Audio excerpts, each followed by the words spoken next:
সেই দিন আমার মেয়েটা তার নানুমণিকে ফোন করে বলেছিল, নানুমণি আমার না খুব নারকেলের নাড়ু খেতে ইচ্ছে করছে, তুমি আমার জন্য নারকেলের নাড়ু বানিয়ে এনো। বাড়িতে গেলেই কম বেশি খই নাড়ু মোয়া এগুলো খাওয়া হয়।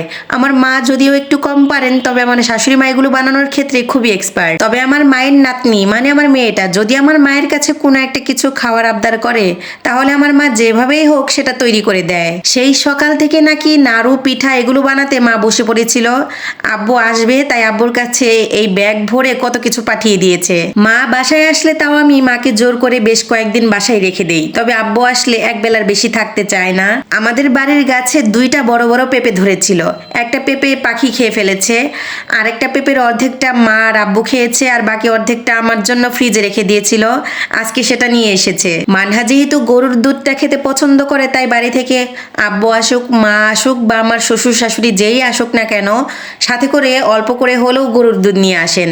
কত করে বলি যে মাছ মাংস কিছুই আমার জন্য পাঠাতে হবে না, পারলে তুমি একটু সবজি পাঠিয়ে দিও, তবুও ফ্রিজ থেকে আমার জন্য গরুর মাংস পাঠিয়ে দিয়েছে। এই যে তার নাতনির জন্য বানানো নারকেলের নাড়ু, নাড়ু দুই ধরনের বানানো হয়েছে।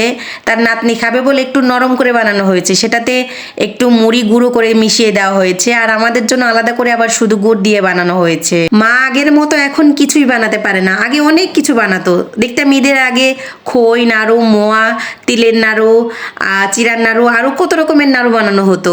একা একা বসে বসে আমাদের জন্য আবার পিঠা বানাতে গিয়েছে। এই মাংস পিঠাটা খেতে মানহার বাবা খুব পছন্দ করে, তাই মানহার বাবার জন্য কয়েকটা মাংস পিঠাও বানিয়ে দিয়েছে। আব্বু যেই এগুলো আমাদের সামনে এনে দিয়েছে, আমরা বসে টপাটপ কয়েকটা খেয়ে নিয়েছি।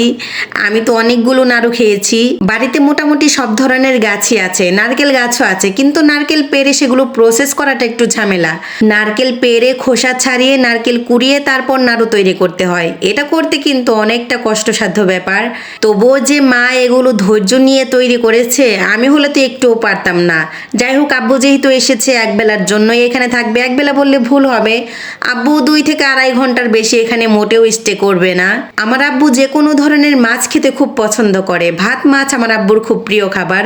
পোলাও মাংস রেখে যদি এগুলো রান্না করি, আব্বু খুব খুশি হয়। তাই আজকে মাছ রান্না করছি, সাথে ডাল রান্না করব। প্রথম দিকে আব্বু যখনই আমার বাসায় এসেছে, যেই দিনে আমি পোলাও মাংস বা বিরিয়ানি রান্না করেছি, আব্বু না খেয়ে চলে গিয়েছে। বড়জোর 2 থেকে 3 লোকমা মুখে দিয়েছিল। এরপর থেকে আমি আব্বু আসলে কখনোই পোলাও বা বিরিয়ানি কোনোটাই রান্না করি না। বেগুন শিম আলু দিয়ে আমি রুই মাছের তরকারিটা বসিয়ে দিয়েছি, আর এপাশে আব্বুর জন্য একটু গরুর মাংস রান্না করছি। মুরগির মাংসর থেকে আব্বু আবার একটু গরুর মাংসটা খেতে পারে, একটু পছন্দ করে আর কি, তবে সব সময় বেশি একটা খায় না। বাটা সব মশলা দিয়ে আজকে আমি হাতে মাখিয়ে মাংসটা রান্না করব। একটু ভিন্নভাবেই রান্না করছি। সব বাটা মশলার সাথে পেঁয়াজ কুচি আমি আগে মাখিয়ে নিয়েছি, এরপর মাংসগুলো দিয়ে মাখাচ্ছি। বাসায় যেহেতু মাসকলাইয়ের ডাল আছে, আজকে আমি একটু মাসকলাইয়ের ডাল রান্না করব। আমাদের বাড়ির সবাই এই ডালটা খেতে খুব পছন্দ করে। যদিও আমি রুই মাছের মাথা দিয়ে এই ডালটা রান্না করি, আজকে শুধু রান্না করেছি। এমনি খেতেও ভালো লাগে, আবার মাছের মাথা দিয়ে খেতেও ভালো লাগে। এই যে আমার সাদামাটা মাছের তরকারিটা রান্না করা শেষ। এই তরকারিটা খেতেই আব্বু সবচেয়ে বেশি পছন্দ করবে আমি জানি। এপাশে গরুর মাংসের তরকারি রান্না করাও হয়ে গিয়েছে। আজকে যেহেতু মানহার বাবা বাসায় আছে, তো মানহার বাবাকে বললাম যে আব্বুকে নিয়ে একসাথে টেবিলে খেতে বসো। অনেকদিন পর জামাই আর শ্বশুর মিলে একসাথে খেতে বসেছে। আব্বুকে সহজে আমার বাসায় আনাই যায় না, একটা না একটা কাজের অজুহাত দেখাবেই। নাতনির বিষয়ে আমার মা বাবা সবসময় সিরিয়াস থাকে। নাতনি শুধু একটু মুখ ফুটে একটা জিনিস খাওয়ার আবদার করেছে, ব্যাস। একজন কষ্ট করে নিজ হাতে সেগুলো বানিয়ে দিয়েছে, আরেকজন ব্যাগে ভরে সেগুলো সেই বাড়ি থেকে নিয়ে এসেছে। এই না হলো নানা নানি।